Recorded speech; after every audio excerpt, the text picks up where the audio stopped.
I would like to call on our panelists for the second session, Professor Dr. Ahmad Murad Merican, Professor Dr. Sohaimi Zakaria, Ms. Christine M. Abrigo. Please take your seats here in front. Thank you.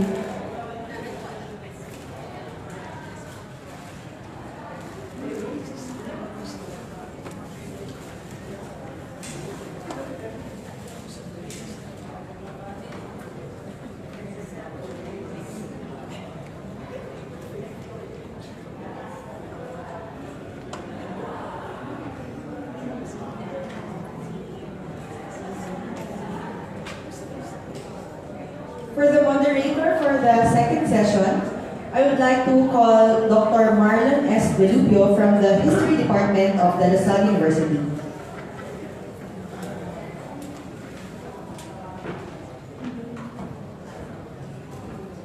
Hello. Good afternoon. Welcome to Session 2, Oral History and Southeast Asian Heritage. I would like to introduce our first speaker. Our first speaker, Professor Dr. Ahmad Murad Merican, is a faculty member at the Center for Policy Research and International Studies, University Lisan, Malaysia, Pulau Pinang. He was an adjunct professor at the National Academy of Arts, Culture and Heritage in Kuala Lumpur, and a visiting professor at Universitas Andalas in West Sumatra in 2006 and 2010. He was the first recipient of the Honorary President Fellowship, Perdana Leadership Foundation, 2009-2011, with a project on Malay Occidentalism. He is a Vice President of the Pacific Asia Communication Association based in Seoul. He has a PhD in History and Philosophy of Science. Professor Ahmad Murad has written and edited 30 books on media, social science, and history. His latest books include Batu Uban, Sejarah, Awal, Pulau Pinang, published in 2015. In other words, Ideas on Journalism, Social Science, and Society. And he's a co-author of a volume titled Views from Palau Pinang, Countering Modern Orientalism and Policy Perspectives, 2018. Let us welcome Professor Dr. Ahmad Murad Merican for his paper entitled Genealogy as Narrative and Heritage, Researching the Malay Family in Peninsular Malaysia.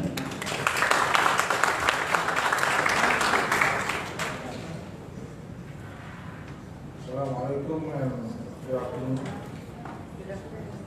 The title of my paper today is The Genealogy as Narrative and Heritage, Researching the Malay Family in Peninsular Malaysia. This topic is not directly on oral history as I understand. I'm not a historian by training and by profession. I also am not an oral historian. So this is by qualification and disqualification. I may not be able to be the right person to give a talk about oral history because I come from other disciplines than oral history. But what happened, why I'm here today and why I'm involved in the oral history group in Malaysia was because I dabble in history, and the reason being that I distrust my knowledge, as what was mentioned, the distrust of history. Why we're here, perhaps looking into the shared knowledge of oral history between Malaysia and the Philippines, or rather between or within Malaysia. I'm looking at Malaysia not as a nation state, but Malaysia, which literally means islands of the Malays, in which the Philippines in 1962 to Alonso has about to bring this up to the Philippine Senate when I think he was killed, and the idea of Malaysia as a nation state name of the Philippines was forgotten. And 1 year after that, our country, Malaysia, took up that name, Malaysia, literally islands of the Malaysia. So when you talk about bridging the gap, it's not bridging, actually. It's sharing, it's part, it's integral, it's the intertwining mode of existence, of history and shared knowledge and of past and pastness. And this is why we talk about oral history. Oral history, to me, I mean, we have heard a number of definitions of oral history, its uses and so on. But I came into oral history in a very informal way, was a result of my dissatisfaction with the absence of documents. What historians would say, yes, we must have proof and we must have documents to tell the story. I don't have documents to talk about my roots. I wanted to delve into my family history, the genealogy of both my maternal and paternal side. This began about 18 years back, where I was delving into my maternal side of history, and I was developing the family tree. And I could not prove, in a sense, that oral history to be a legitimate way of knowledge, of providing a narrative for a history of a particular area. Because when we talk about Malaysia as the nation state, Malaysia is I don't like to say this, but it's a very much contested nation. Perhaps not unlike the Philippines. Not like the Philippines, rather. It's more contested. You have the indigenous people being challenged as to their existence, to their identity, and to their institutions by others who came in later. We can't even talk about others. I was involved in an issue in Malaysia in recent weeks on Chinese education. I don't know whether you have Chinese education or Chinese schools in the Philippines. Yes. Is it supported by the government? Yes. It is supported by the government. Or is it state funded? It is private, yeah, it is private. So in Malaysia, you have a slightly different condition where you have two types of Chinese schools. One, the government or state-funded Chinese schools. The other is the privately owned Chinese school with their own syllabus, with their own qualification, with their own subject of history. The problem here, there's so many problems, it's a complex thing. I was called a few days back to talk and to deliberate and to find some logic. Again, one thing that is happening is that the history of Malaysia is being challenged. Not by the Malays, but by the non-indigenous people. In fact, all of these private Chinese schools is not Malaysian history it is taught, but it is Taiwanese history. You cannot, in no civilized nation do we teach the history of other nations in that particular school system, in that particular nation. It's always essentially one singular homogeneous history, with some variations perhaps. But here the issue is that they do not offer Malaysian history. So that is one. So my involvement is with challenging certain of these things. And one of the things which I see of oral history is that it is not only to capture the past, to capture what cannot be documented, but it is a tool, a weapon to counter Orientalism, to counter a Eurocentric view of the world. That's what I saw, and that's what I've used it for almost 2 decades back. So I dabbled into these things. Because I saw the history of Malaysia as being, and also not only the history of Malaysia, but the history of Southeast Asia the history of the Philippines. I found some books at Sejarah this morning on coloniality and country-orientalism. Incidentally, my book, which I gave to the university, was titled Views from Pulau Pinang, Countering Modern Orientalism and Policy Perspectives. So I do these things as a pastime as well as part of my scholarship. So here we're talking about using oral history because history as done by the colonialists cannot capture the indigenous psyche. They can record, okay? They can document, but they cannot capture the soul of the psyche.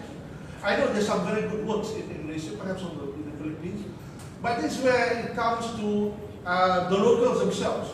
Again, this is something that the locals will produce better history than the non-locals.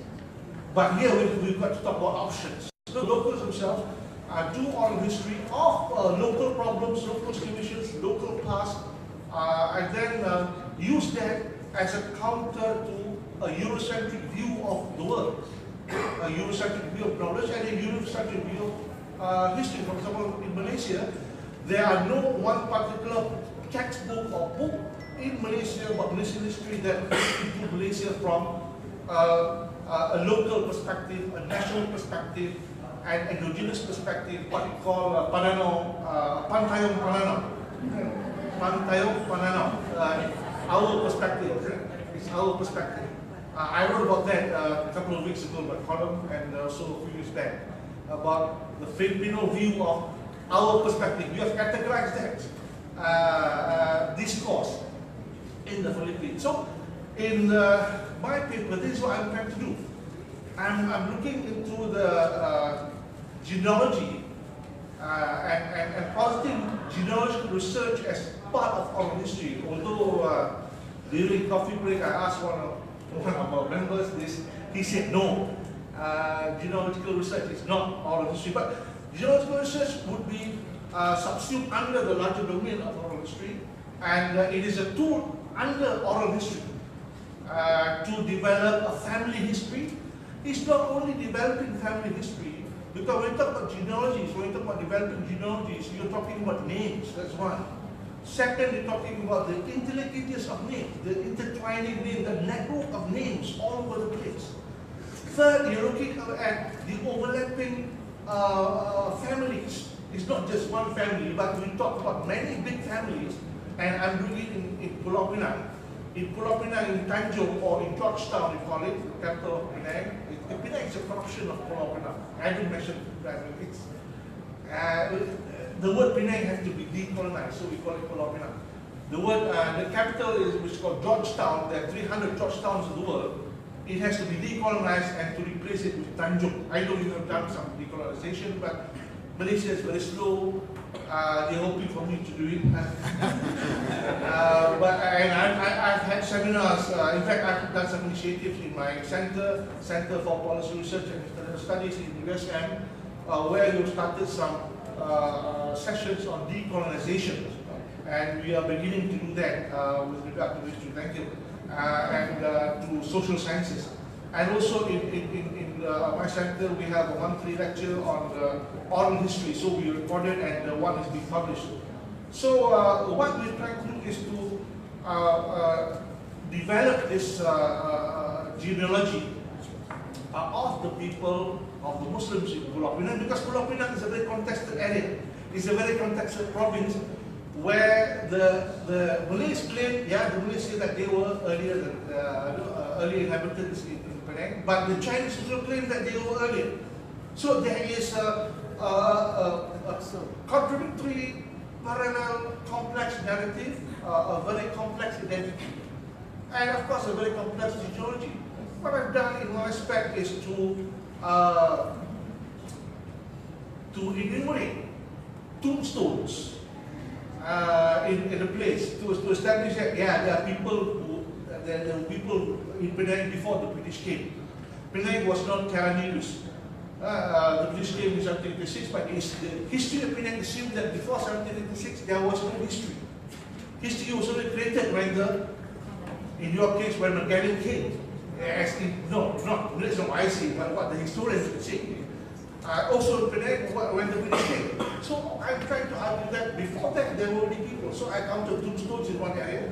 I failed to get a larger grant to count all the tombstones in Penang. Also, to develop that every large family, every family would have a documented genealogy. And what I'm doing now is to look into this thing and to suggest that public agencies, apart from library and archives, but public agencies like the district office, like the provincial office, like other agencies in the locality, be the custodian for these genealogies, for these records. In other words, if anyone wants to do research on a certain family, they will not have to be lost and try to find names. They will go to the particular agency at the local level and get the family tree. Because the family tree is not only, as I said, names, but the connection of names. Okay? Because they tell the connection between these names. Among these names, there's a galaxy of names. Also, I found manuscripts that not only contain names, but contain places and dates. So places are important, and one of the leads which I got in terms of developing a family tree, which is my mental side, is when I identified several places of names in parts of the archipelago, and I went there. I went to these places and I discovered more. So names are important, and all these would create a narrative. It will recreate history, it reconstructs history, and perhaps deconstruct mainstream history, and it creates a narrative. It creates, I don't remember the Tagalog name, but a meaningful narrative, something say. A meaningful, yeah, what it is? Say. A meaningful narrative. Because what we know of history and of knowledge in terms of our past and pastors vis-a-vis colonialism and coming of the Europeans is, in a sense, false knowledge. So I'm not saying that we should indigenize ourselves, but what I'm saying is that as far as possible, we should objectivize that knowledge of ourselves. That's one of the problems in modern history and modern social science. Modern here refers to the West, it doesn't refer to us. So how do we know ourselves? Thank you.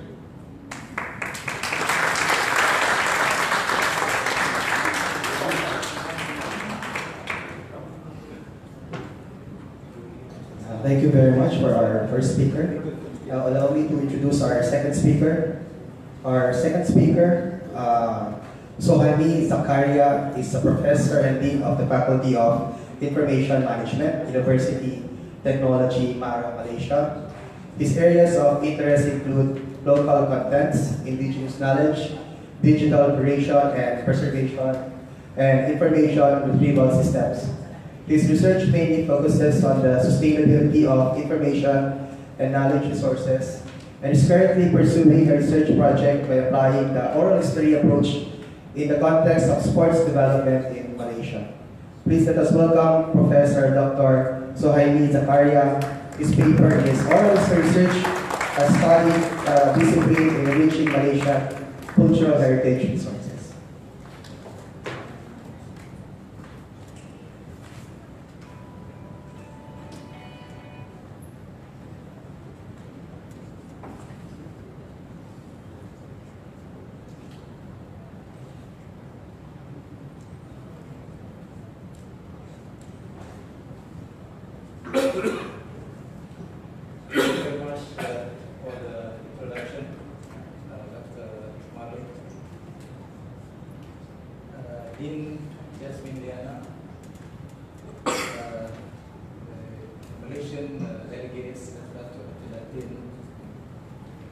And my new friends from the Philippines, ladies and gentlemen. Special thanks to Dr. Fernando for having us here in this very important conference. Thank you very much for your excellent hospitality. Being a member of the Faculty of Information Management, Dr. Fernando has kindly offered me to share our limited experience in offering oral history as a course at the university.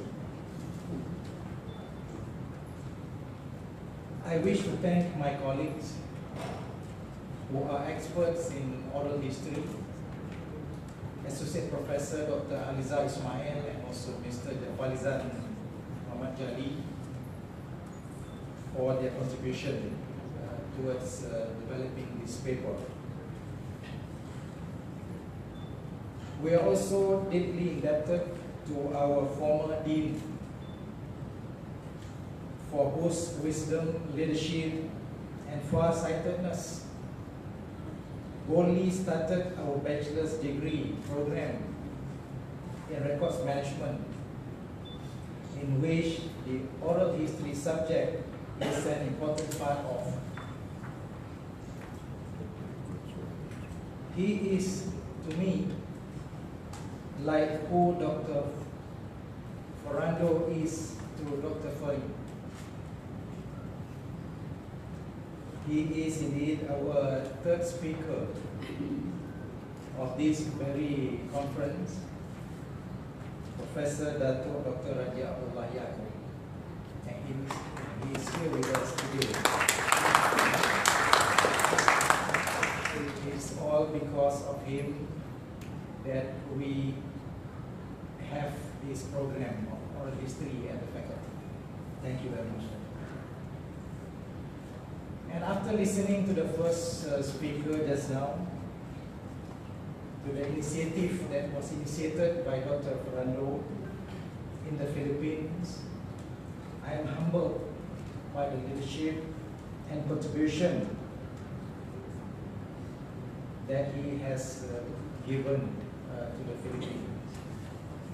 And I feel strongly that we can learn a lot from such experience, and we can work together for the benefit of both our institutions. So I was talking to Dean Jasmine just now. I said at the end of my presentation, I'll propose an idea of a collaboration, but I think I'll say it now. So based on the experience of the Salle University and our faculty in Malaysia, I would like to propose that we have a collaboration in terms of student exchange or staff exchange. Maybe you can start with a small group first, because students here perhaps will be working on oral history projects at the Fernando Center. And we also have students every semester to work on oral history projects. Perhaps if we can, if you can send a small group of your students to Malaysia, and we can also perhaps send our students here and let them work together on oral history project, and that will hopefully enrich their experience and their international exposure. It's just a suggestion.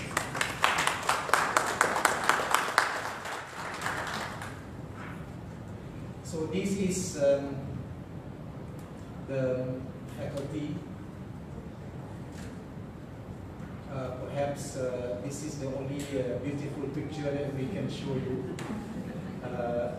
Our campus is actually away from the mainstream, the main campus of the university. It is about 15 kilometers north of the main campus. So in this campus, there are only two faculties, our faculty and the faculty of film, theater, and animation. I like this campus because it's near to my house. Because I don't have to go through the jams in the morning to come to the office. These are the programs that we offer the faculty. We have different levels of programs, academic programs, we have diploma programs, bachelor's degree program, and master's and also PhD program. we have 5 master's program in different areas. So this is what I like to share. When we talk oral history, capturing of tacit knowledge and so on, this has been, since I found this quotation, I've been keeping it close to my heart, and I've been using it where possible. And an African proverb says that when an old man dies, the whole library disappears. I think this is where, and this is why we are all here together talking about this very important subject, that is actually to ensure that there's sustainability of our intellectual assets, cultural assets, for the use of our future generation. So we need to do something to the basic knowledge, to the intellectual capital, to the experience and knowledge of every one of us, especially those who have contributed a lot to the country, so that we have it ready, immortalized in our collection. So I do not want to repeat this because this has been said a few times already today.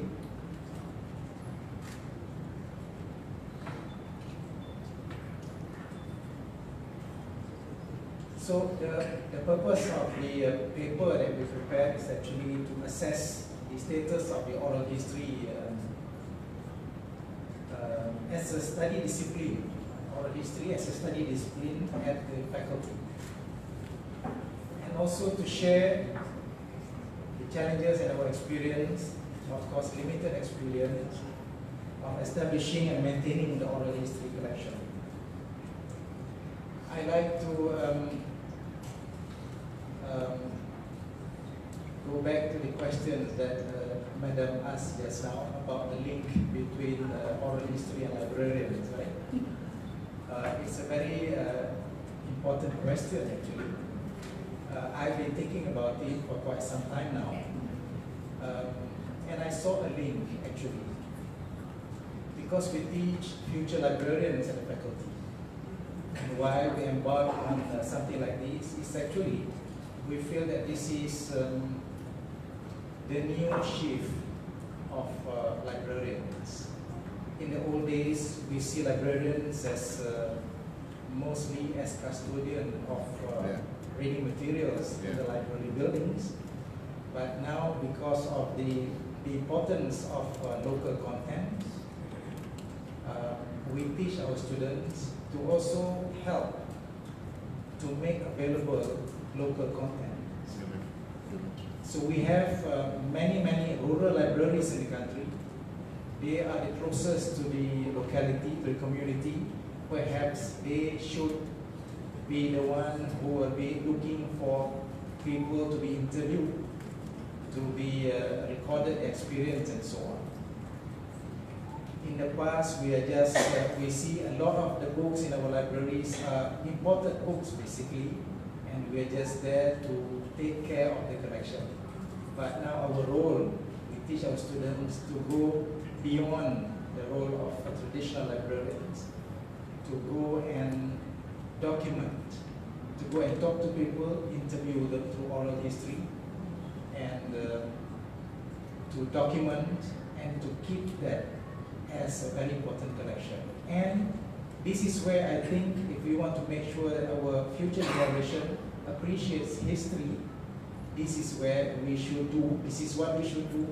We should provide enough reading material that is local in nature, and this is very much related to the culture. So perhaps this is where the new role of librarians, we should be thinking of that. Thank you for the question. And through this case study, okay.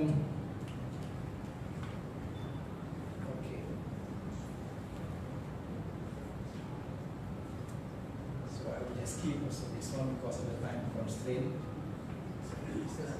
10 minutes, okay. And through this sharing, I think we're able to share the challenges and experience that we face when we establish and maintain the oral history resources collected through our oral history research from the actual Malaysian experience. So we have sessions like storytelling and also oral history to capture the basic knowledge of the Malaysians. So students, what do we do actually? We get students to interview and record the session, and then we get them to take pictures of the interviewees, hand in the photograph of the interviewee, produce a transcript of each of the interviews.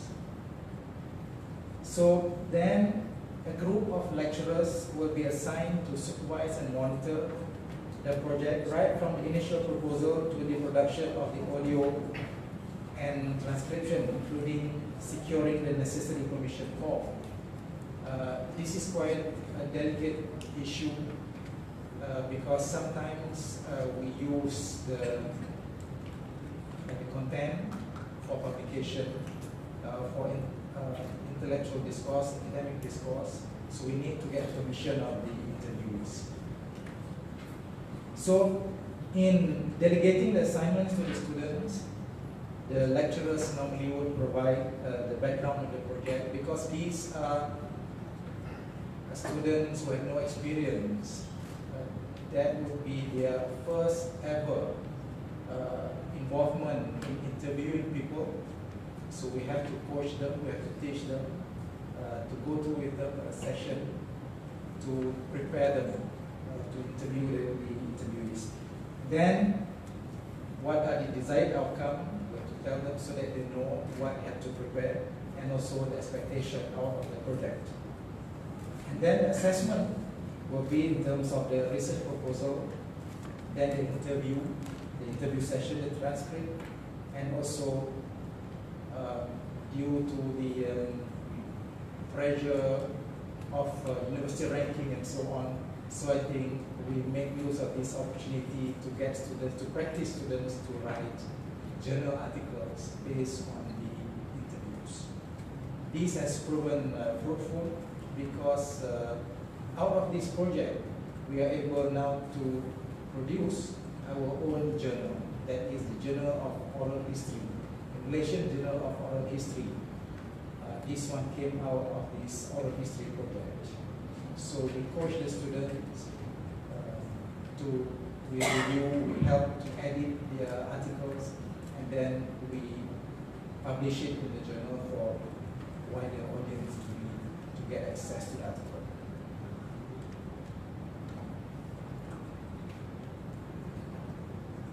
These are the oral history project. Of course, when we ask the students to interview the interviewees, we ask them to talk about all these issues,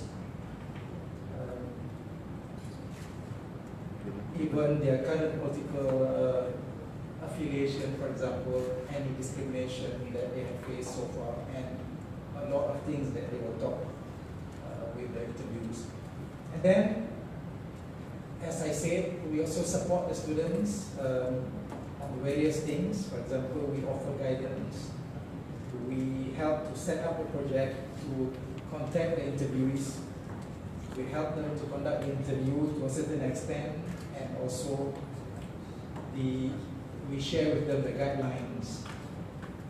And then the assignments, as an academic exercise, they've got to come up with this, the output at the end of the semester.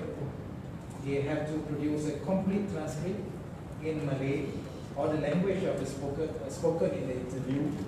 And then we also teach them to abide by the guideline, because they only have a semester. So by the end of the semester, before grades are reported by the supervisors, they have to hand in the whole thing. And then the interviews normally would last between 100 and 120 minutes. So, since 1998, we have got, we are now able to see a good collection of oral history documents in the lab. We have a lab. the subject of the collection can be now categorized into 7 areas: art and culture, prominent figure, local history and historical events, ethnic groups and communities, landmarks and monuments, Malay literature, and sports and recreation. And this is still, we're still building more subject area, and this is an ongoing project. We have every semester, twice a year, we have students, group of students. In a year, we produce about between 80 and 100 reports. So the collection is building. And we, of course, the ultimate goal is to have it documented, and then we digitize it for future reference. We have like now over 3,000 hours of original recordings, and this is now giving a headache to us because we have got to manage it. Because of technological enhancement, very soon we will have to think of we have to upgrade, especially the storage technology. Now we may use VCD, for example, DVD, but very soon that one cannot be read anymore because of the enhancement of technology. So we have to keep updating ourselves on the technology. So we have, after several years, we have to think of what we call that, we have to change the storage to keep up with the technology. Like for example, in the old days, we have 3.5-inch diskette. Now it's just cannot be used anymore. So that will happen to us. And these can be very costly actually. I imagine the films that we have in the radio television station. They have from the 1930s, they still keep that. And what will happen? Because one day the projector may not be able to work anymore, and how can they transform the content to work with the new technology? So that is what we're thinking also now. So, okay, thank you. 2 more minutes. The oral history lab, we have oral history lab. Now these are the challenges. It's only manned by lecturers with no full-time staff. It's just based on voluntary basis and no support staff. The inventory and the documentation is left to the student to work on it. Sometimes we have to have very close supervision. Sometimes once they are done with their academic project, they will just leave it. So we have to closely monitor the exercise. And as I said, the prime concern is actually the preservation of the audio and video tapes. And then ethical issues also, these are our challenges. And then we also need to think of how to enhance our lecturers' experience because now the trend in the industry is very dynamic. It keeps on changing. So we need to update our lecturers. So that is where I think that's why I also propose to have this collaboration. Perhaps we can share our experience and also we can train our staff further. And also to ensure that we provide wider access to our collection. We are now in the process of developing an information system. We want to digitize our collection, and we want to have an information retrieval system, and then we will put all the content in it to be accessed, hopefully to be accessed by people from all over the world. So that is our hope. So the time is up. Yes, can I just have 50 seconds? This is just to show some of the collection, the audio collection as well. And po. Terima kasih. Thank you.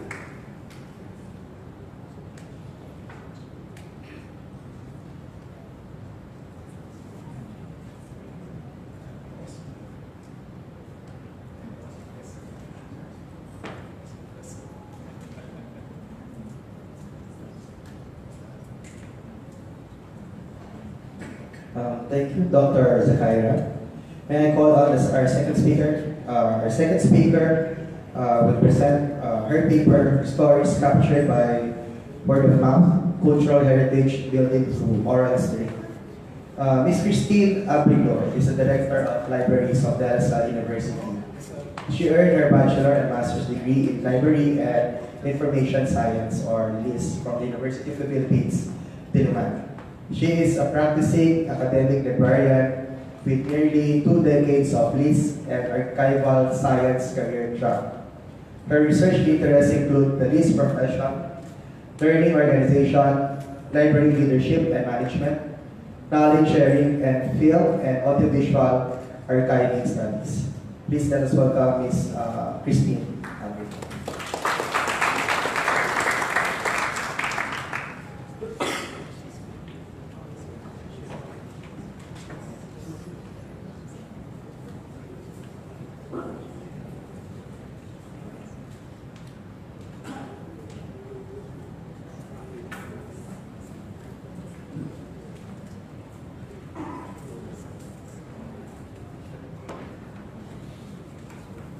Good afternoon to all, and I am very grateful actually to have been part of this gathering, to be given this opportunity to be here on behalf of the Philippine Library Archival Science community, and to share with your efforts in, at least our efforts in preserving tangible and intangible cultural heritage. So because history and culture marry into becoming the nation's soul. Struggles and greatness are captured and told for the future generation to look back and learn from. History connects the past and the present and traces events which led to where the nation is today. Culture and heritage, on the other hand, be it tangible or intangible, is a legacy and proof of creativity and intelligence of a group of society bequeathed to the present generation. But how do you capture history and generate evidence of cultural heritage? One way is through documenting voices and words. Another way is through print, writing it down, you create a book. But documenting voices and words, we're talking about oral history. This actually was a question raised, but as Professor Jimenez and Dr. Santiago has mentioned earlier on, the answer is yes, of course. Where there are paper records at hand, oral history recording addresses the document's limitations. So they complement each other. It's not, they do not fight each other, you know. They complement, they work together. Retention of memory is also high as sentiments and insights are listened to, something that paper records cannot give you. Thus, a more personal approach to recording historical information makes it more meaningful to preserve.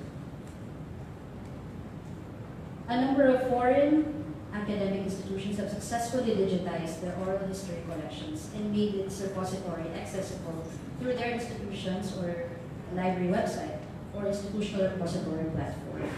However, for a number of times, it has been said that digitization is for access purposes only and not for preservation.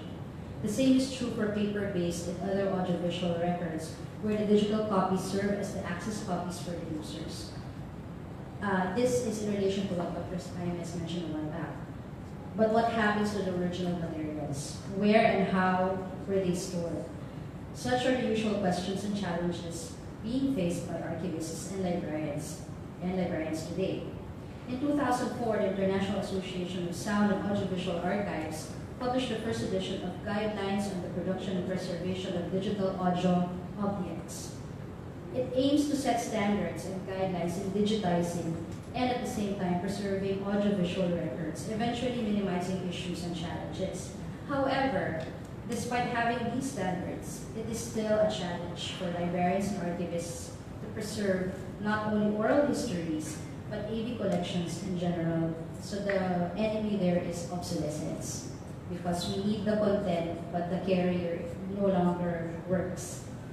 The lack of financial and human resources hinder institutions to implement the standards effectively. This scenario has left the oral history collections unpreserved or neglected.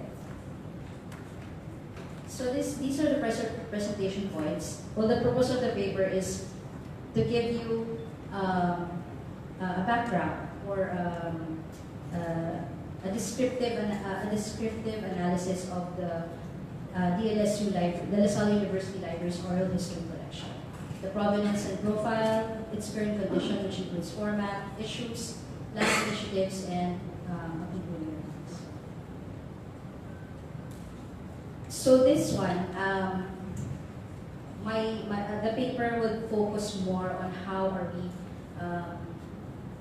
we keeping the collection, what are we doing, what do we want to do again, what do we want to do with it in the future, and how do we build oral history projects, because this is something that we would like to explore now. And as mentioned a while back, this is the relationship between what librarians do now. It's not just to keep the information or be custodians of knowledge information, but we want to bring them out so that the future generation will be able to know what's in the past, and they will be informed of what their heritage is about. Provenance means where it came from. So the library came into possession of the collection of the Dr. Marcelino A. Foronda collection when Dr. Foronda's family initially turned over his personal papers, manuscripts, and book articles. This constitutes 9.6 linear feet of records. And at the same time, the Center's oral history project outputs in 1994. So it was originally turned over to the library.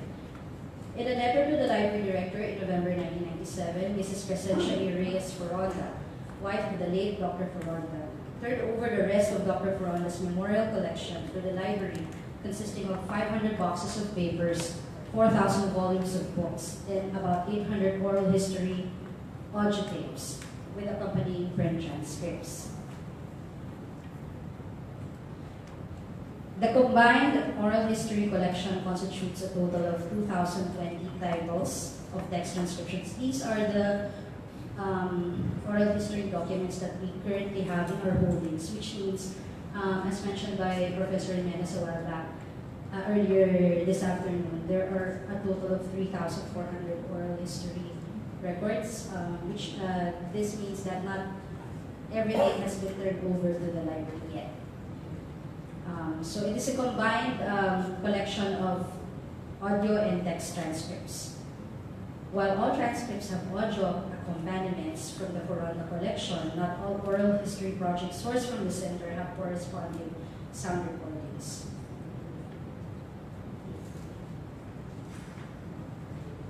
The diverse contents of the collection cover personal interviews of cultural and historical figures in the Philippines, as well as materials carrying social, political, religious, cultural, artistic, and mainstream media themes. From the oral history collection contents, there are 353 themes or topics taken as subjects for spoken memory recording by oral history researchers and historians to date. Top themes selected as subjects are about local authors, the Chinese community in the Philippines, faculty members of DLSU, the EDSA People Power Revolution in 1986, and about politicians. On the other hand, top personalities selected as topical subjects, that is, conversation and memory topic is about a certain personality, are primarily key historical figures, political personalities in the Philippines, those belonging to the film and music industry, and movers and shakers of various societal causes. Tomorrow, I think there's going to be some of you will visit the collection at the archives. It's currently housed at the 12th floor of this building. So the library is at the 6th floor to the 14th floor of this building. And the archives, where we keep the archives collection at the 11th and 12th floors. The Foronda collection, or the oral history collection, is located at the 12th floor. So this is how they are kept. Okay, so the oral history collection is currently housed, in the building, following the principle of provenance, meaning the first that came in, that's how it's arranged. The sound recordings, both in audio tapes and discs, are likewise shelved and arranged by accession series. The contents or memories originally captured as sound recordings are carried in analog magnetic cassette tapes, accompanied by transcriptions in text detailing the conversations and interviews. If you would remember in the other slide, not all transcripts have accompanying sound recordings. But the sound recording format, it's in magnetic tapes, so audio tapes, and discs.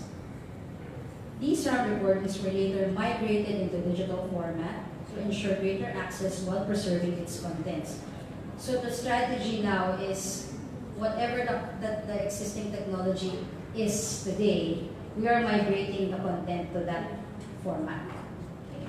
So eventually, if the optical discs disappears, well, we're already actually anticipating that. We are more concerned about the content. But when you migrate the content, the problem there is that you would lose some integrity into the audio files. So that is something that we have to look into also when we do digitization. So in the current conversion that we did, migration in the parlance of audiovisual archiving, it's just transferring it into another form, but it doesn't. But in the process, integrity is being lost in the content. Meaning to say, if the original recording was very crisp, when it's transferred to another format, you might lose some of it along the way. But we have migrated it because we would like to ensure greater access to the content. The analog files were converted into MP3 format in 44.1 kilohertz per 16-bit and single channel. For now, the files are stored in audio discs, with one disc carrying 8 to 15 recordings, depending on the disk storage capacity. When we are already, when we have already figured out how to extract the content, moving away from the media carrier, then that's not how it's going to look like. Digitization is a work in progress, as accession numbers of the tapes vis-a-vis the print transcripts will have to be resolved first, as its accession numbers do not correspond. So that's another problem that we have to deal with first. Which leads me to the issues that we need to address in terms of preserving and preserving the content and therefore disseminating it. Okay. Number one is processing and retrieval. The oral history collection considered as collection gems would be insignificant and rendered pointless if these are not discoverable. The print transcripts had been cataloged and included in the main database along with the books and other major library materials. Subject headings were assigned using the Library of Congress subject headings list. So if you're familiar with DDC, there's the LOC. So that's what we use in the academic library. While for its accessioning or identifier, an alphanumeric convention was devised as its call number. However, processing of the oral history collection had been put aside for years to make way for other archival projects, given the lack of people, time, and resources. Hence, only 17% of the collection had been processed, meaning to say, bibliographic records are retrievable from the library's online public access catalog, which also accounts for the collection's low usage rate. So that's also something that we need to look into now. In terms of preservation, continuous migration of the oral history collection, sound recordings to digital format using the library's simple converting machines, and then preservation of these are seen as immediate strategies. Unfortunately, these sound recordings are also not stored and shelved in controlled temperature and humidity conditions, as there are no provision for such facility. I hope I'm not talking Greek, but it's something that we do when we preserve the content. The humidity and the temperature should be controlled in order to keep the carrier workable. The collection thrives under the building's existing temperature, which is 21 to 25 degrees, and lighting conditions. The library needs further guidance in approaching the preservation of its archival sound and image collection, oral history included. While digitization is being done, digital preservation entails more requirements than mere migration of formats. This was also raised a while back, so how can we access the collection? We have also encountered several issues in terms of access and dissemination. Well, in the words of Foronda in 1979, use of the oral history collection shall be restricted, and that permission must be obtained from the interviewees themselves, or, as in the case of deceased informants, from their heirs. In the case of interviewees who requested anonymity, arrangements may be made through authorized persons, end of quote. This is a challenge because we're dealing with some subjects in the collection that we do not know who to go to ask to get their consent to access the content of the collection. This condition for collection access contributes to the narrowing dissemination of the library's oral history collection. Discoverability is the key to enable wider knowledge reach. As the collection sits on the library shelves, the legacy of the voices and words may be dormant, unless researchers physically go to the shelves and access the materials themselves. This is where we've had initial talks with the history department in terms of, because we have already acknowledged this issue. So the collection is there, but we don't know if we're supposed to, put it out there and let everyone access it. We've already acknowledged that issue, and further talks about obtaining legal clearance to unlock the collection is one of the first steps being looked into. Another current issue is data privacy. So, archival materials were not exempt in the implementation of the Data Privacy Act in the Philippines and in the world. Since it contains personal and sensitive information, it is exposed to potential risks of breach, and controls have to be put in place to protect its content.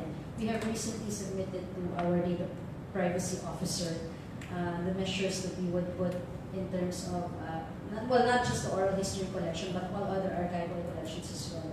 Because, especially oral history, because it contains, you can hear the person talking, and there might be some words that were uttered during the interview or in the conduct of the project that were not put down in the transcript.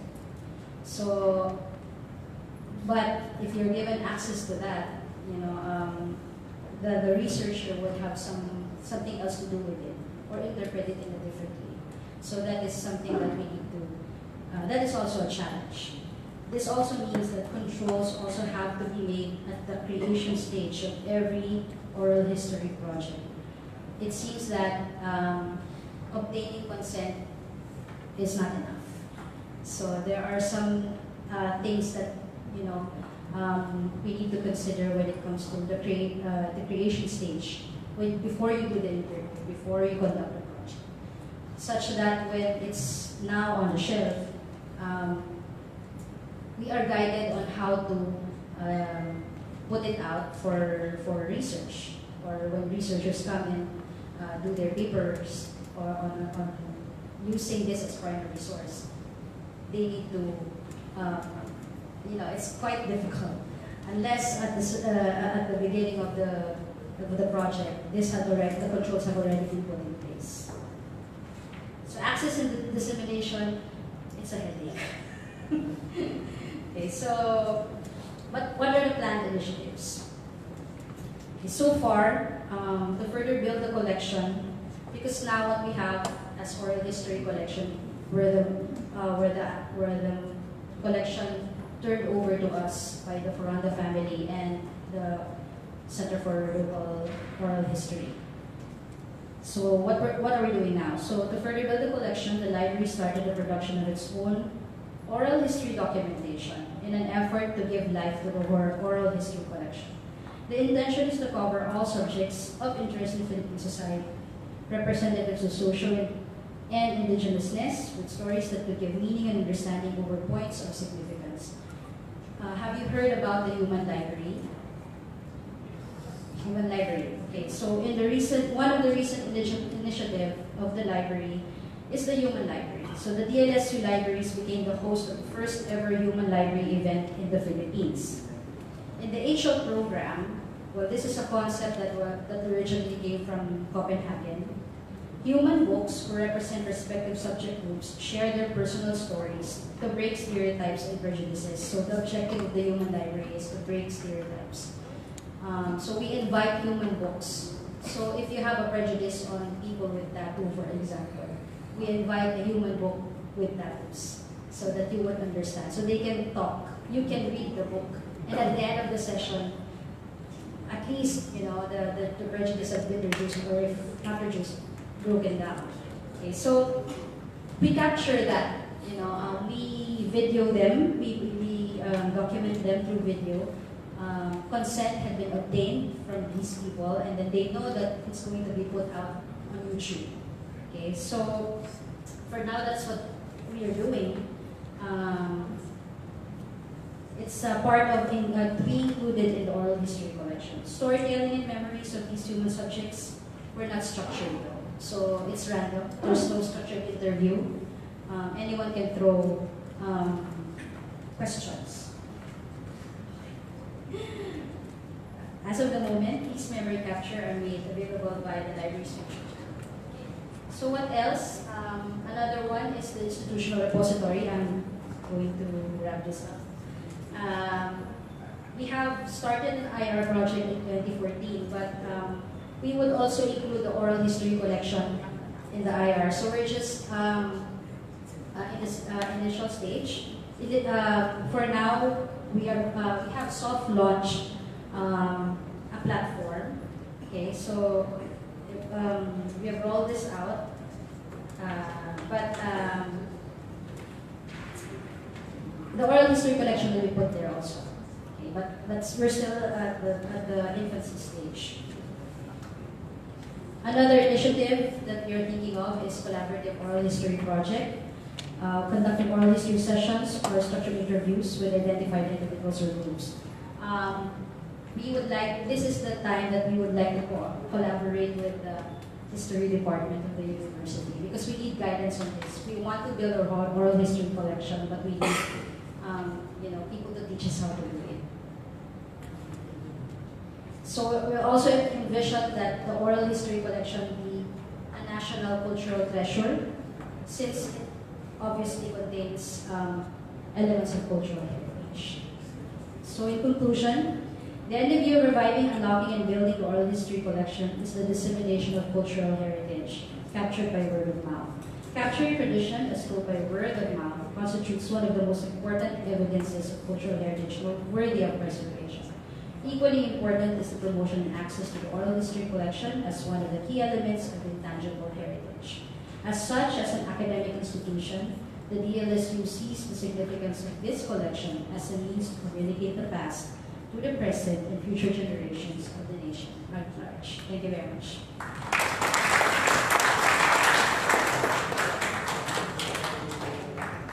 Thank you very much, Ma'am Abrito. The floor is now open for any questions or clarifications. Kindly introduce yourself and your institutional affiliation. We can entertain probably 3 questions for this part. Yes, sir. Yes, ma'am. Yes, ma'am. No. Okay. Yes, sir.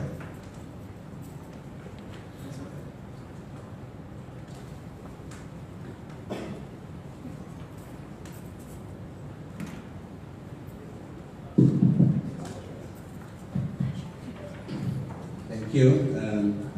My name is Basri. I'm I'm a retiree, formerly a chief librarian from International Islamic University, Malaysia. The subject of oral history is interesting to me. I've been pursuing the subject for quite a while, but now since I'm a retiree, I have more time with it to indulge in this project of oral history. Yeah, I have a question for Madam Christine from the Lisan University. You raised the issue of data privacy, and then you also mentioned about the oral history document that you have less used by the library users. Perhaps the promotion need to be double or maybe triple. But then how do you reconcile promotion, data privacy? While you promote, then the problem of data privacy comes in. So how do you try to resolve this? I know this is a problem with us also. We cannot resolve. We have not resolved at the moment.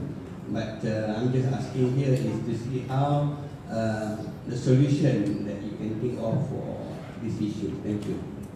Yes, thank you.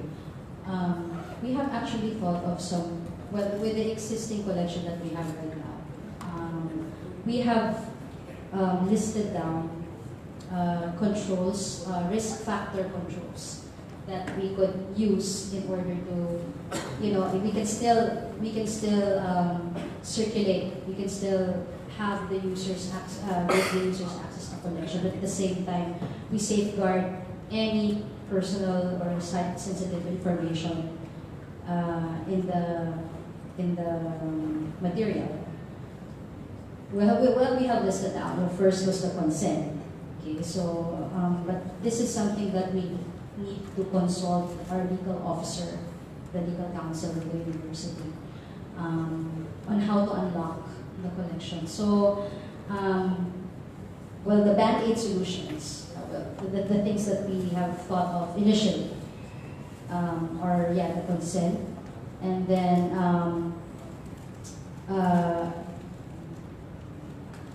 we are going to interview the researcher. What is the purpose? Where is it going to be put out?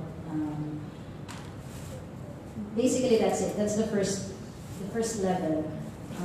With the other things, we really need to deal with legal about it.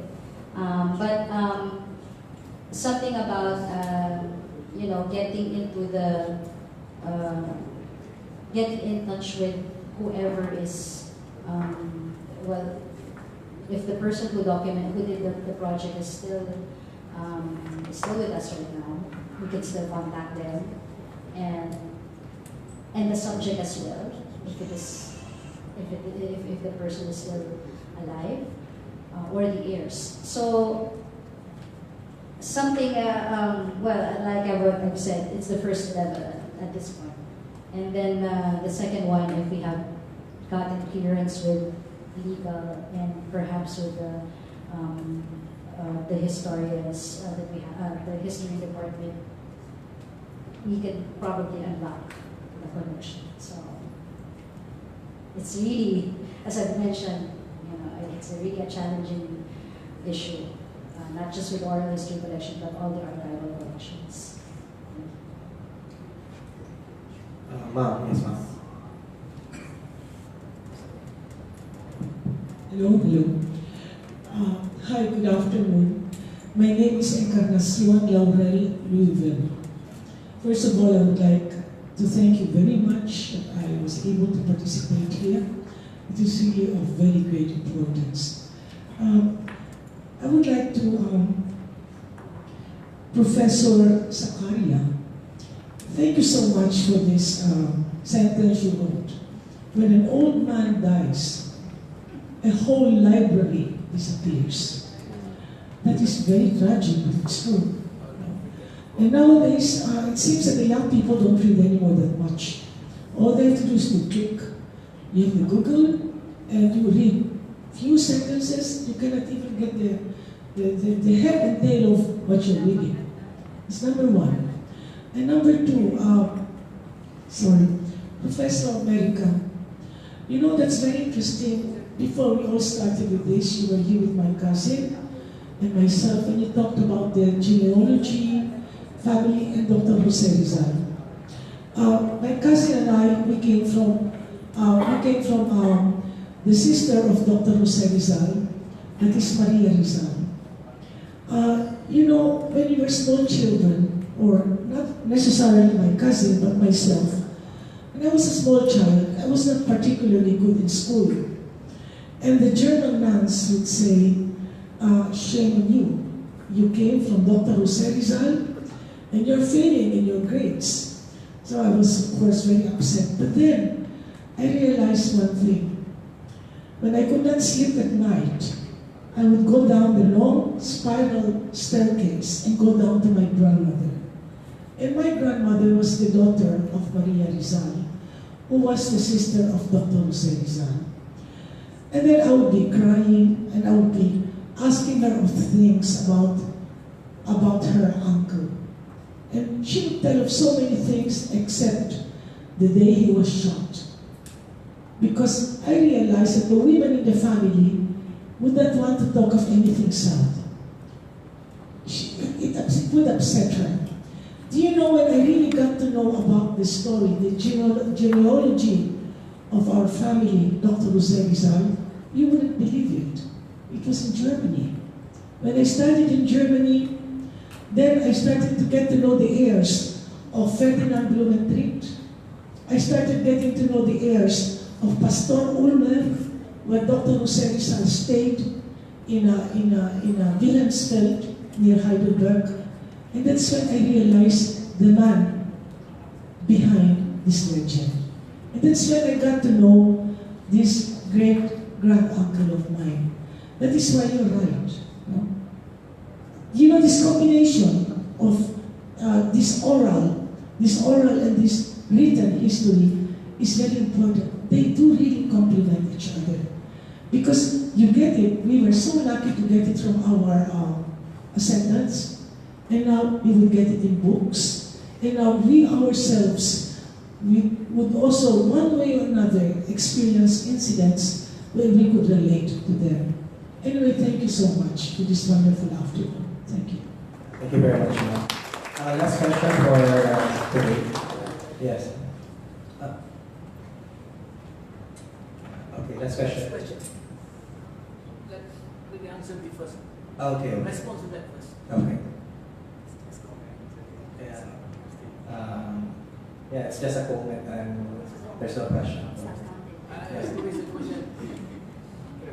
Okay, if they want to respond to the comment. Yeah, the theme of genealogy and family history, as I mentioned, most of us would take family history as names of people, the origin of the family, the patriarch. But we have to, where my study is concerned, it is not only those names, but as I said, the interconnection of those names, names of places, where they came from, the movement, and also, which you mentioned, the personality of the persons in the family tree. Because these personalities would form the story of the family. And when one story merges with another story, it becomes a narrative.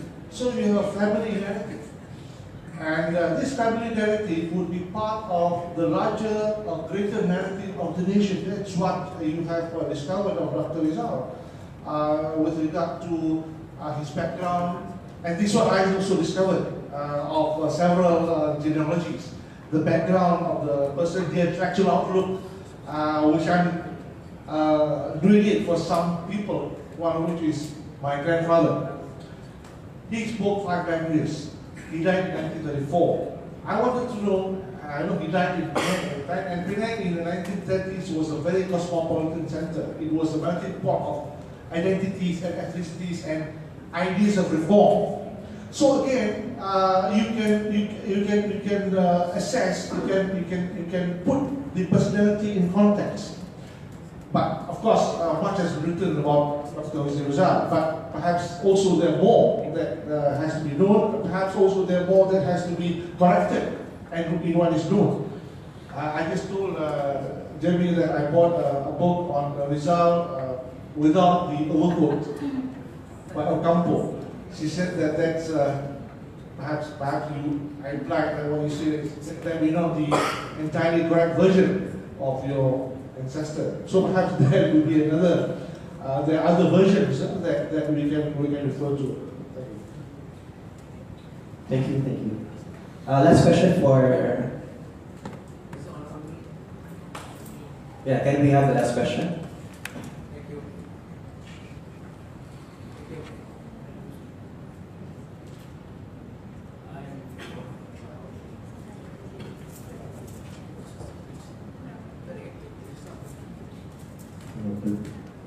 Thank you. My question is to Professor, my colleague from Penang. Congratulations for this presentation of research on the Malay family in Peninsula. We call it Malay family in Peninsula Malaysia, that is to say the entire Malaysian Peninsula. I am also thrilled by this idea of research. You are talking about typical research in Penang, very colorful group there. The geology. I feel I'm also involved. I'm from the south. I think I can go as far back as 5 generations. It tied up very much with the islands down south, Singapore with the Riau Island, right through the context of Anglo-Dutch times. So thank you very much for doing this. Congratulations to you for doing up north. But I was thinking whether I'm capable to do it down south in terms of lay family and such. But what really struck me is, of course, your work is in geology and its impact on community. You're talking about the importance for posterity. Yet I draw to your attention to your paper, page 3, when you say we are also able to know the character of a place by studying genealogies and their networks. With that, the past narratives of origins, stories of individuals can be celebrated. I like this word very much. This word celebrated, you say, however, it's a buzzword. I think it's a sort of panacea for some social scientists in terms of studying community. You are a social scientist, I think. You like this word celebration. I don't know about politicians, but very much of the literature that I read, my views is a celebration within the context of present time, global time. Now I was just wondering whether, you also mentioned Malaysia is very much contested area. Whether in the fact that it is a contested area, this word celebration becoming easily or otherwise, because it might be because of the research going through, well, something disrespectful, something dysfunctional, even prejudicial cutting. I think you know what I mean. Of late recently during pre-election, there are unnecessary words thrown at certain personalities. Even the Prime Minister himself was sneered by certain people who go down right to his birth certificate or something like that. And you know, this is something about genealogy. So I was just wondering whether your idea of celebration is really coming in good time or perhaps it just perhaps appeal. And finally, thank you. Congratulations for your center, which is centric. I was wondering in the long run you can provide certain solution, or you are now fomenting something for the sake of the country. I would welcome that. I'm in the middle of the country. Of course, my origin is down south, next to Singapore. Thank you very much. Thank you. Well, I can't offer any solutions. I'm not able to provide any solutions. Social scientists also, if you you may recall or may reminded, have not offered much solutions to the world's problems. They are part of it, especially economists and political scientists and anthropologists and sociologists. So on, they were historians. They create more polemics than whatever that we know. But when I mention celebration, I'm looking at literally, the things that we are conscious. Because when you talk about genealogy or family tree, it's also perhaps not so much of ethnicity. Where Malaysia is concerned, we have various ethnicities. It's not so much of ethnicity, but it's more of identity. It's the consciousness of that identity. I'll give you an example. My example. No, the family tree that we are celebrating is the one who came from. He's a Minangkabau. He came from Minangkabau, and there are so many Minangkabaus who came to the Philippines. Okay? They color the Malay color the Filipinos. So this particular Minangkabau came to Penang in the 1730s, and I'm the sixth generation of the line. But I don't speak Minangkabau. I don't practice the adat, whatever. I don't have the psyche of the Minangkabau, because he's the only one Minangkabau in the 6 people or 5 people in the intervening generation, and they come from various ethnicities. So I may have maybe 2% of Minangkabau DNA in me, but in my growing up with my relatives and my mother and grandmother, we are imbued with this consciousness that we are descendants of the Minangkabau. And we were shown stories, I hear stories where I'm growing up, graveyards where these Minangkabaus were buried, places. So these resonate in our memory. In my memory, especially, not my relative, they don't care. But in my memory, the memory resonates in me. So as such, I developed this. I became this. I became indulgent in this, and I came to the conclusion that it's more of celebrating the consciousness. Celebration is equal to consciousness of myself, of where I am located ethnically and socially and culturally, and who am I in the whole scheme of things. So this is what I'm doing now, and I'm trying to get my relatives and others to make a point to know themselves, because I'm looking at it in the context also of false knowledge, distrusting Eurocentric colonialist knowledge. So we deconstructing what we know and reconstructing what we are as such, as a human being and as a member of society. Okay, thank you. I'm very sorry, I have to entertain one more question from the grandson of Dr. Marcelino Foronda.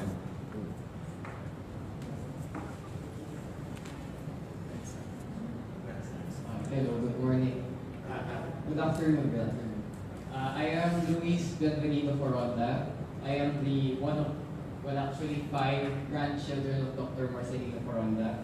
And my question is for Miss Christina Trigo. My first question, this is actually, I actually perhaps have never had an interest in oral history initially before I entered the history program. But through the intercession of my professor, Dr. Fernando Santiago, the teacher inspires the student, and he as the professor now inspires me. So in a way, parang it's continuing, well, not Tarsila, but something like that. My first question is, the oral history collection, is it open to history majors? And yes, you raised a concern about consent. So if students could access the oral history collection, do we have any magnetic readers or materials that have been digitized already that can be used? My second question is that, what conditions have you been considering following the presence of anonymity in the interviewees? Because I read the listings of the oral history collection, and some of them are what we call the history of the inarticulate, or ordinary people have chosen to be anonymous. And the third is there any process of data, what is the process of data retrieval for oral history transcripts and records here in the university as a member of this university?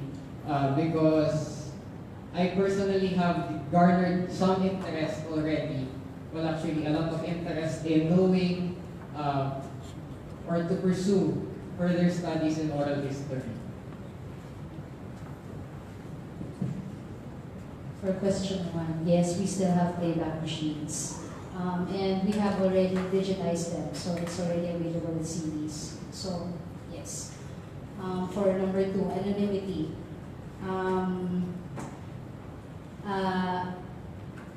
Well, like what I mentioned a while back, the oral history collection of the university has been, we haven't really touched it for quite some time. And it is now that, we started talking with Dr. Ferdy on how we can unlock it.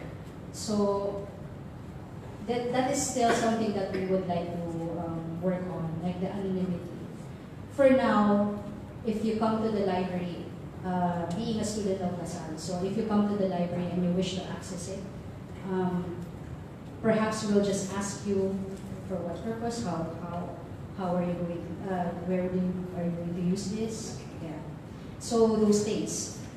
But down to the next level of how to deal with this issue is something that we're still working on, like what I mentioned. The third one is, I think, what are the rules? What are the process of data retrieval? Let's say as a student, or because my fellow students, my fellow colleagues, my friends, actually, they are very interested in the proliferation of oral history, especially here in the Philippines.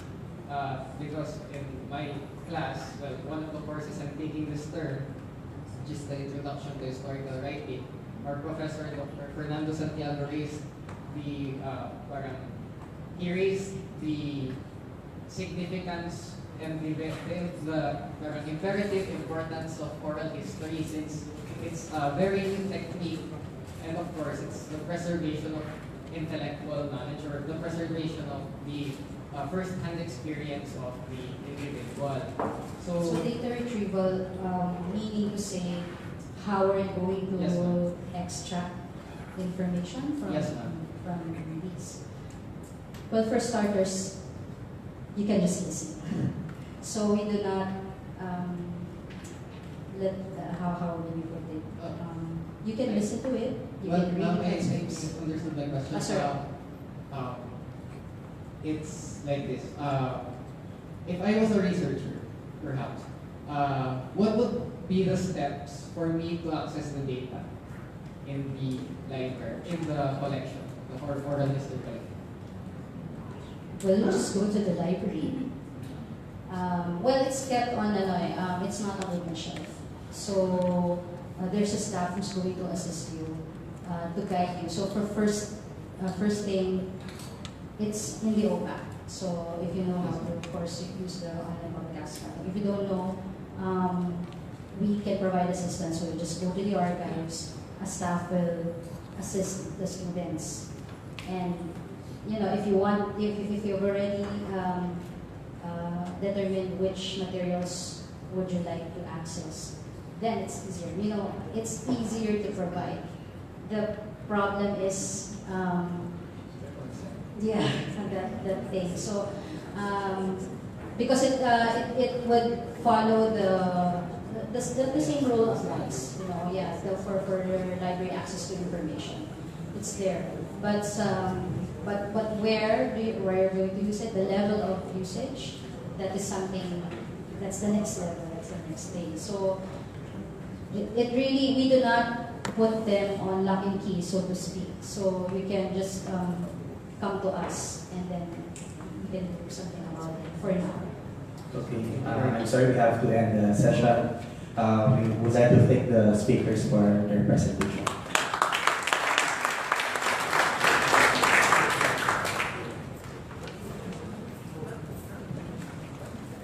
Thank Thank you very much, dear panelists.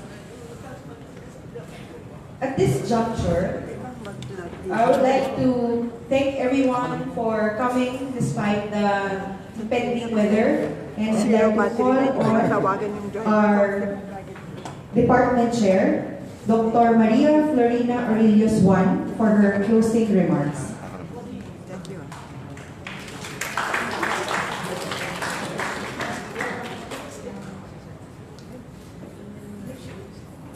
Thank you to all for coming this afternoon. Well, first, just like the speakers before me, I'd like to thank our dearest AB History students who were permitted by their parents and guardians to go to school today. As you know, classes are suspended. To my colleagues who came here today and to those who helped in the preparations. To the Malaysian Oral History Association, thank you for visiting Manila, and I hope you had fun in the midst of this weather. Of course, to our pre-registered participants, I do hope you'll go home today content, satisfied with the new knowledge you got from our discussions this afternoon. Dr. Santiago, our convener, enumerated earlier the objectives of this undertaking. One of these is to actually start discussions regarding the best practices in oral history in both Malaysia and the Philippines. And from the lectures presented in both sessions, we learned that oral history is indeed a relatively well-developed means of gathering historical data or generating primary source which could not be found in historical documents. As I listened to our speakers from the Malaysian Oral History Association and our academics from the Philippines, I noticed the following similarities between Malaysia and the Philippines in terms of their concern about the cost of doing oral history project. I think that it's very important to take note of this. And then again, as our first speaker from Malaysia, Dr. Zahidi mentioned, I noticed that there is this similarity between the two countries in trying to expand knowledge about the Japanese occupation of both Malaysia and the Philippines. And this was done primarily through the use of oral history.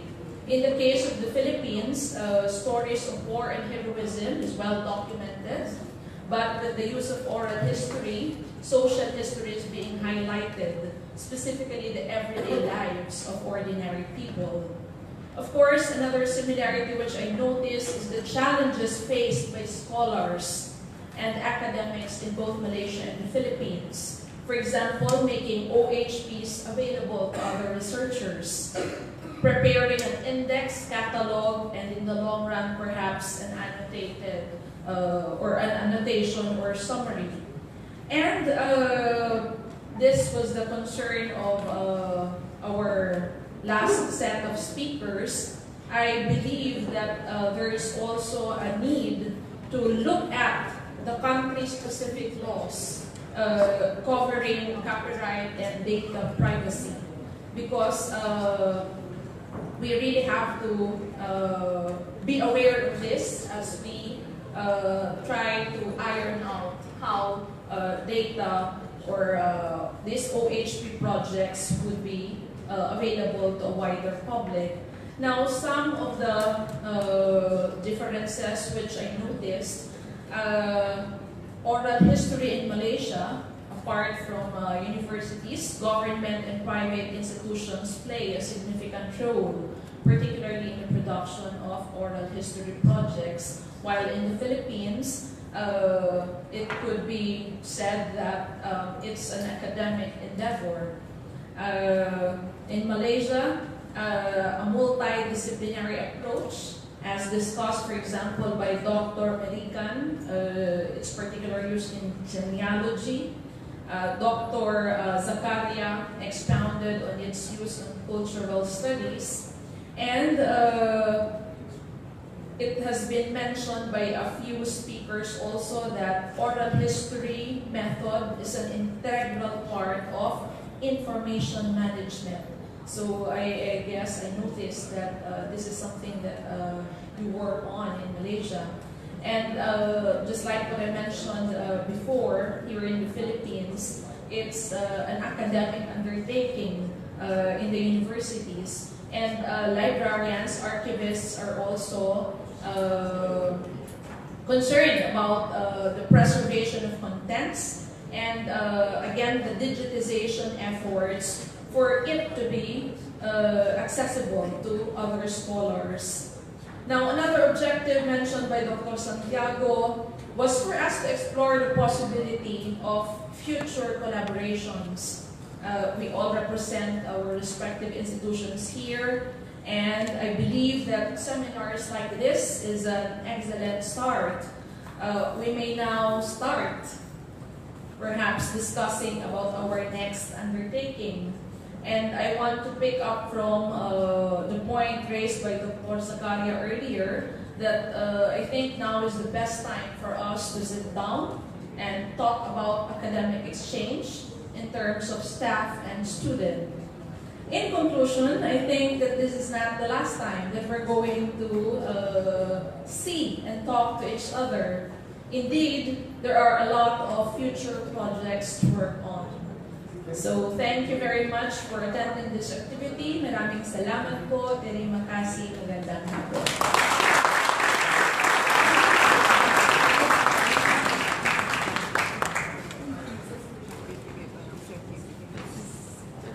At this juncture, I would like to call Dr. Fernie Santiago for the distribution of certificates of appreciation for all our speakers during this seminar.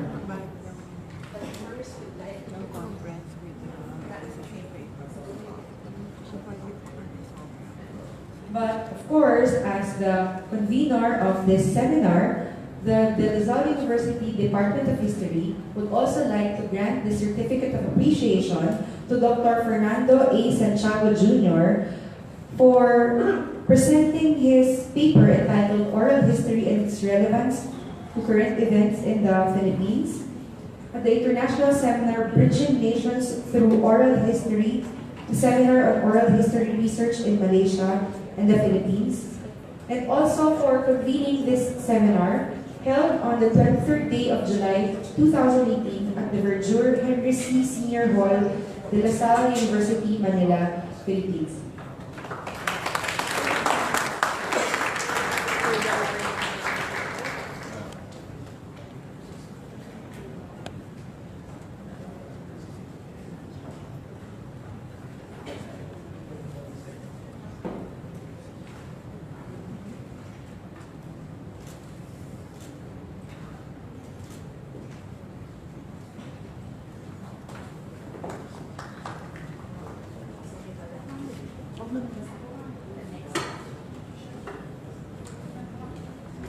Next, we would like to call Dr. Zahidi Dato Zainul Rashid for his Certificate of Appreciation for presenting his paper entitled Oral History Association of Malaysia's Issues and Challenges.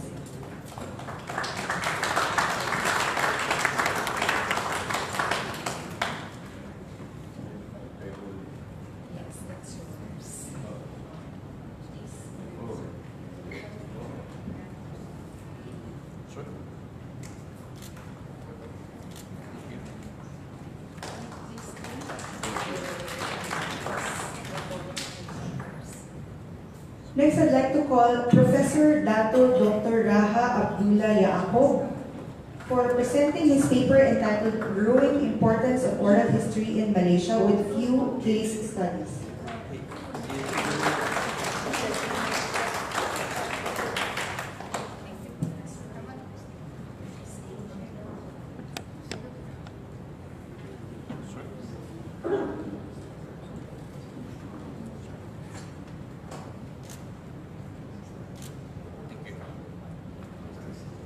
Next to be awarded with the Certificate of Appreciation is Professor Dato Dr. Ahmad Murad Merican for presenting his paper entitled Genealogy is narrative and heritages, researching the Malay family in Peninsular Malaysia.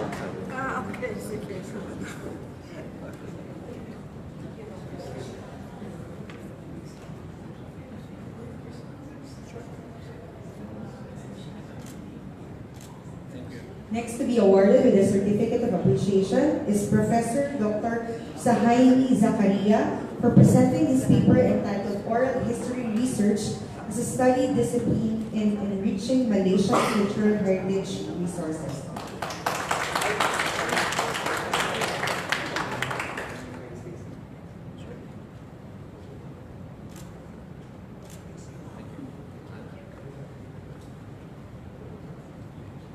Last but not the least, for certificate of appreciation is given to Ms. Christine M. Abrigo for presenting her paper entitled Stories Captured by Word of Mouth, Cultural Heritage Building Through Oral History.